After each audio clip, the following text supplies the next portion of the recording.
सो है फ्रेंड्स, आज की इस वीडियो में हम क्लास 12th के पोएट्री सेक्शन से रिलेटेड जितने भी इंपॉर्टेंट क्वेश्चंस है उसके बारे में आज डिस्कशन करेंगे। So without wasting any more time let's start the video. Friend, हमारा जो पहला पोएम है वो है sweetest love I do not go, जिसके राइटर है जॉन डन। अगर बात करें इसकी बॉर्न की तो इसका जो जन्म हुआ था वो 1572 ईस्वी में हुआ था और इसकी जो डेथ हुई थी वो 1631 ईस्वी में हुई थी। और फ्रेंड, मैं आपको बता देता हूँ कि जॉन डन जो है ही is known as metaphysical poet, यानी कि वो जो है एक मेटाफिजिकल पोएट हैं। सेकंड पोएम हमारा है सॉन्ग ऑफ माई सेल्फ। इसके राइटर है वॉल्ट विथमैन। इसके राइटर कौन है? Walt Whitman. और इसका जो बॉर्न हुआ था वो 1815 ईस्वी में हुआ था। इसका बॉर्न जो हुआ था वो 1815 ईस्वी में हुआ था और इनकी जो डेथ हुई थी वो 1892 ईस्वी में हुई थी। अगर इसकी इंपॉर्टेंट वर्क्स की बात करें तो लीव्स ऑफ ग्रास जो है इसका एक इंपॉर्टेंट वर्क्स है जिसको 1855 ईस्वी में पब्लिश किया गया था। और इसका एक और इंपॉर्टेंट वर्क्स है ड्रम स्टेप्स। ड्रम टैप्स जो है वो 1866 में उसे पब्लिश किया गया था। अच्छा, नोन एज, तो ये जो पोएट है ये एक पीपुल्स पोएट है। ये जो वॉल्ट विथमैन है वो एक पीपुल्स पोएट के रूप में जाने जाते हैं। नेक्स्ट जो पोएम है हमारा वो है now the leaves are falling fast. इसके जो राइटर है वो है W.H. ऑडेन और इसका जो जन्म हुआ था वो 1907 ईस्वी में हुआ था और डेथ जो हुआ था वो 1973 ईस्वी में हुआ था। अब प्राइज़ की बात करें तो इसे जो प्राइज़ मिला था वो था पुलित्ज़र प्राइज़, जो कि 1948 ईस्वी में मिला था।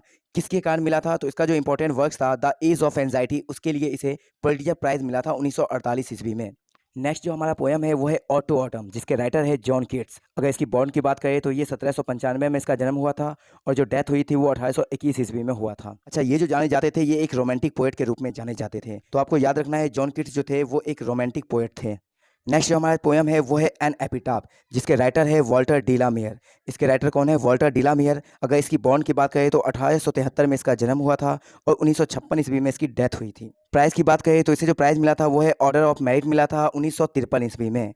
और फ्रेंड, मैं आपको बता देता हूँ कि जो वॉल्टर डिलामियर है वो एक चिल्ड्रंस पोएट के रूप में जाने जाते हैं। नेक्स्ट पोएम है द सोल्जर। इसके राइटर है रूपर्ट ब्रूक। इसके राइटर है रॉबर्ट ब्रूक और इसका जो बॉर्न हुआ था वो 1887 ईस्वी में हुआ था और इसकी जो डेथ हुई थी वो 1915 ईस्वी में हुई थी। और ये जो जाने जाते हैं एक वॉर पोएट के रूप में जाने जाते हैं, यानी कि जो द सोल्जर पोएम है ये एक पैट्रियोटिक पोएम है और साथ ही साथ जो इसके पोएट है वो एक वॉर पोएट कहलाते हैं। हमारा नेक्स्ट पोएम है मैकियावेली द मिस्ट्री कैट। इसके जो राइटर है वो है T.S. इलियट और इसका जो जन्म हुआ था वो 1888 में हुआ था और इसकी जो डेथ हुई थी वो 1965 ईस्वी में हुई थी। अगर इसकी प्राइज़ की बात करें तो इनको नोबेल प्राइज़ मिला था 1948 ईस्वी में। और इंपॉर्टेंट जो वर्क्स है इसका द वेस्टलैंड है, तो आपको याद रखना है कि द वेस्टलैंड जो है ये किसने लिखा था? तो T.S. इलियट ने लिखा था। नेक्स्ट पोएम है फायर हिम। इसके राइटर है KK.N. दारूबाला और इसका जो जन्म हुआ था वो 1937 ईस्वी में हुआ था। इसका मृत्यु जो है वो इस चैप्टर में नहीं बताया गया है, इसीलिए आपको जानने की ज़रूरत नहीं है। बात करें इसकी प्राइज़ की, जो इसको प्राइज़ जो मिला था वो 1984 ईस्वी में मिला था साहित्य अकादमी पद्मश्री के रूप में। और इसका जो इंपॉर्टेंट वर्क्स है वो है क्रॉसिंग ऑफ रिवर्स। हमारा नेक्स्ट पोएम है स्नैक। इसके जो राइटर है वो है D.H. लॉरेंस। अगर इसकी बॉर्न की बात करें तो 1885 में इसका जन्म हुआ था और 1930 ईस्वी में इसकी डेथ हुई थी। और इसका जो इंपॉर्टेंट वर्क्स है वो है द वाइट पीकॉक और द रेनबो, ये दोनों इसका इंपॉर्टेंट वर्क्स है।